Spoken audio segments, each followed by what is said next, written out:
Europe Soir. Que se passe-t-il? Les joueurs du PSG sont des trompettes. Allô les médias, il y a quelqu'un?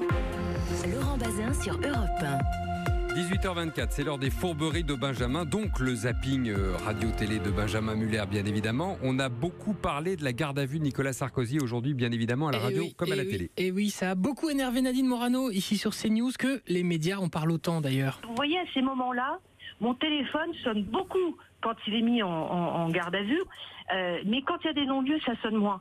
Oui, pensez à appeler Nadine Morano s'il y a un non-lieu. Alors elle a dit ça à qui? Sur CNews, à Pascal Pro, énervé par la remarque. Mais c'est pas vrai, mais bon, ça serait tellement long de vous l'expliquer que ce n'est pas vrai. Monsieur, je vous réponds, je suis dans mon bureau à Bruxelles, Oui. j'ai du travail à faire et vous vous permettez de... Excusez-moi de vous déranger pendant votre travail, Madame Morano. Oh là, détendez-vous les copains. Alors on persiste sur la même chaîne un peu plus tard dans la matinée. C'est la navigatrice Maude Fontenoy qui est invitée. Alors Sarko en garde à vue, votre réaction? Honnêtement, j'ai mal au ventre. J'ai mal au ventre pour Carla, pour lui, pour ses amis, pour sa famille. Mais alors pourquoi est-elle autant touchée? Anecdote. J'ai une histoire personnelle qui nous a liés avec l'histoire de la maladie de mon petit garçon. Il a été celui qui a tiré tout ce qu'il a pu pour trouver des traitements, pour trouver des médecins, pour essayer de sauver mon petit garçon. Il s'avère qu'aujourd'hui mon petit garçon va très bien et je lui dois une éternelle reconnaissance. Ok, donc on comprend l'attachement. Un mot peut-être de Nadine Morano? Je regrette de ne pas aller dans le sens que vous voulez, mais en tous les cas, c'est le mien. Oh là là, du calme, Nadine, oh. Bon, je suis pas sûr qu'on se calme avec le sujet suivant, la grève à venir à la SNCF. Et Édouard Philippe qui était ce matin sur RMC, on sent que la réforme de la SNCF, c'est son sujet.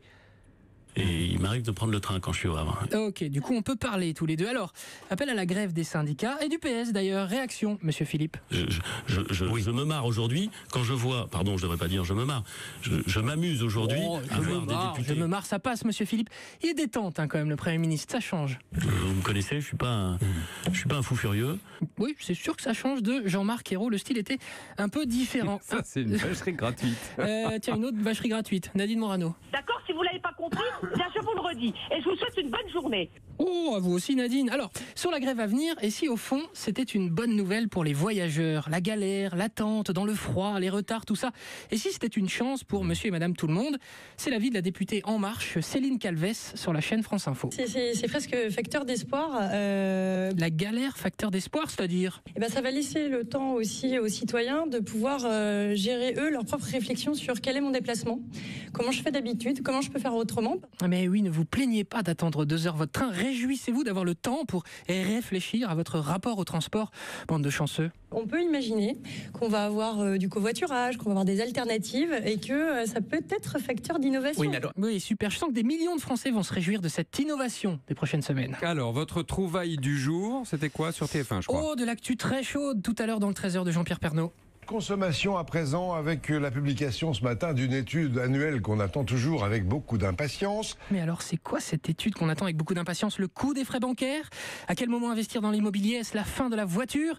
Vite, on écoute. Est-ce que les Français sont toujours aussi attachés qu'avant à leur traditionnel sandwich jambon beurre? Ah, vous aimeriez savoir, Laurent? Vous savez quoi? Je vous donnerai pas la réponse, vous avez qu'à regarder Pernaut.